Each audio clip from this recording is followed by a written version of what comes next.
Évangile de Jésus-Christ selon saint Luc. En ce temps-là, on venait de crucifier Jésus, et le peuple restait là à observer. Les chefs tournaient Jésus en dérision et disaient: Il en a sauvé d'autres, qu'il se sauve lui-même, s'il est le Messie de Dieu, l'élu. Les soldats aussi se moquaient de lui. S'approchant, ils lui présentaient de la boisson vinaigrée en disant: Si tu es le roi des Juifs, sauve-toi toi-même. Il y avait aussi une inscription au-dessus de lui: Celui-ci est le roi des Juifs. L'un des malfaiteurs, suspendu en croix, l'injuriait: N'es-tu pas le Christ? Sauve-toi toi-même, et nous aussi. Mais l'autre lui fit de vifs reproches: Tu ne crains donc pas Dieu? Tu es pourtant un condamné, toi aussi. Et puis, pour nous, c'est juste. Après ce que nous avons fait, nous avons ce que nous méritons. Mais lui, il n'a rien fait de mal. Et il disait: Jésus, souviens-toi de moi quand tu viendras dans ton royaume. Jésus lui dit: Amen, je te le dis, aujourd'hui, avec moi, tu seras dans le paradis. Acclamons la parole de Dieu. Impuissant à se sauver, puissant à sauver les autres. On venait de crucifier Jésus et le peuple restait là à observer. Nous-mêmes, en entendant ce récit et les 3 fois où Jésus est moqué pour son apparente impuissance à se sauver, nous restons là à observer. Et une question nous vient. Pourquoi donc Jésus refuse de se sauver lui-même? Pourquoi refuse-t-il d'être roi à la manière des hommes en manifestant sa puissance à son profit? Un indice peut nous mettre sur la voie. À chaque fois, on lui dit: Si tu es le Messie, le Christ, le roi des Juifs. Cela nous rappelle les tentations de Jésus au désert, où le diable lui disait justement: Si tu es le Fils de Dieu, alors. Voici l'ultime réponse aux tentations et à nos propres tentations. Si Jésus se sauvait lui-même, aurait-il besoin de son Père? Serait-il ce pauvre de cœur, mendiant du royaume, dont il décrivit le bonheur sur le mont des béatitudes? Heureux les pauvres de cœur, le royaume des cieux est à eux.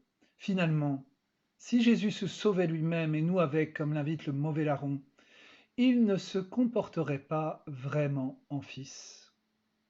Jésus nous révèle ici, sur la croix, son être de fils, entièrement tourné vers son Père, recevant sa vie et son salut de lui.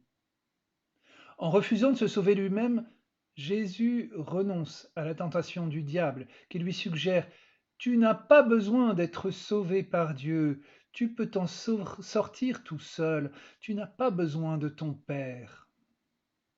Mais le nom même de Jésus veut dire c'est Dieu qui sauve chacun de nous dans les épreuves de la vie, et finalement devant l'ultime épreuve de la mort, nous sommes affrontés à cette même grande tentation. Acceptes-tu de ne pas pouvoir te sauver toi-même et de t'abandonner entre les mains de Dieu le Père? Durant ta vie, acceptes-tu de ne pas pouvoir te sauver par tes propres forces? Acceptes-tu de dépendre de Dieu pour sauver ta vie et te délivrer de la mort? Le combat pour entrer dans cet esprit de confiance et d'abandon est un combat difficile, et la tentation de se sauver soi-même est une tentation récurrente. Pour chacun, il s'agit de passer de la tentation que mon règne vienne à la prière du Fils, que ton règne vienne. Finalement, sur la croix, en refusant de se sauver lui-même, c'est comme s'il déposait sa couronne aux pieds de son Père. C'est le grand combat, le grand jugement qui se joue à l'échelle de l'histoire de l'humanité, mais aussi dans la vie de chacun de nous. D'une certaine façon, chacun est tenté de dire: je suis le roi de ma vie, c'est moi seul qui décide et gouverne. Est-ce que j'accepte de donner ma couronne à Dieu pour passer d'une vie centrée sur moi à une vie centrée sur lui? Est-ce que j'accepte qu'il vienne régner sur mes pensées, mes choix, mes biens et ainsi me sauver? Notre Père qui es aux cieux, que ton règne vienne. La scène de la croix que nous dresse l'évangéliste Luc est celle d'une intronisation royale bien paradoxale. Son titre royal est le motif même de sa condamnation, inscrit au sommet de sa croix. Ici est le roi des Juifs. Son trône est celui de la croix. Sa couronne est une couronne d'épines. La réaction des deux larrons qui l'entourent manifeste le choix que chacun de nous est invité à faire devant ce roi crucifié, devant ce royaume offert. Sur la croix, Jésus se révèle comme Fils de Dieu, entièrement dépendant du Père pour être sauvé, et nous montre la voie, l'unique voie pour vivre en Fils.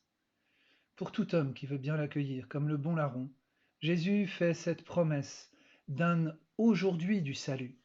Aujourd'hui même, tu seras avec moi dans le paradis. La vie du ciel, cette vie de bonheur qui ne peut pas mourir, commence aujourd'hui sur la terre pour celui qui met sa confiance en Jésus pour le sauver. Dans nos cœurs, le déjà là de ce règne d'amour se fait sentir, même s'il nous faut encore attendre sa pleine manifestation dans nos corps à la résurrection, par-delà la mort et dans l'histoire du monde avec le retour du Christ. Pour le partage, qu'est-ce qui m'a touché dans l'Évangile et dans cet enseignement? Peut-être partager des moments où j'ai pu expérimenter la joie de dépendre de Dieu pour me sauver. Un point d'attention cette semaine, repérer les domaines de ma vie où c'est encore moi qui règne et décide, et où peut-être je suis invité à accueillir le règne de Dieu pour qu'il gouverne davantage ma vie. Bon partage!